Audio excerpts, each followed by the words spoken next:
Dead bug starts on the ground. We are finding that neutral spinal position, so where our rib cage and our pelvis are lined up together.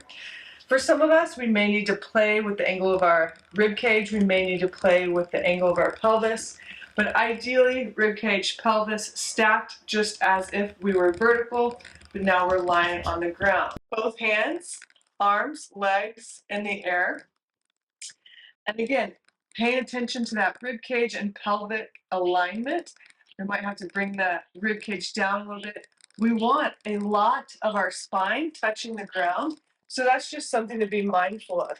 Here, standard dead bug, we're going to take in a breath and move opposite arm and opposite leg together. And we'll talk about a few things. So notice how Leah only goes within her earned range of motion. She's also keeping her spine in neutral. She could even like push up into my hand and nothing else changes. All of this is really, really beautiful movement. Now, maybe her earned range of motion is only 10 degrees. Like, stop right there, and then you start to see the rib cage flare, or you might start to see coning. That's where the range of motion stops for this person in that day. So something to think about. Other things to think about in the dead bug.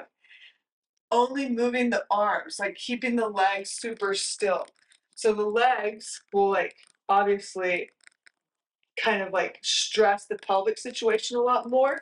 Maybe that's enough, and maybe we're only moving the arms today. So again, this is one option.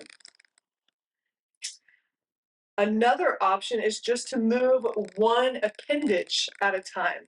So we've just moved the arms one at a time. Now we just move one leg at a time. And we're kind of checking in to see which body part almost gives us the biggest obstacle or like asks for the biggest compensation of our body. But Leah does this pretty damn good. So the other thing I'll touch on before we sign off on this video is breath. You can play with a number of different breath patterns here. Maybe you're inhaling and moving on the inhale, and exhale, everything comes back to that neutral, that starting position. Or maybe you inhale, find your stability, and move on the exhale. Whatever is comfortable for you, especially if you are early postpartum or you're in your prenatal phase where you're figuring out where you have coning or where you don't have coning. Honestly, it's whatever works best for you, but play with it. At no point in time are we holding our breath throughout this movement. So that is the dead bug. Give it a try.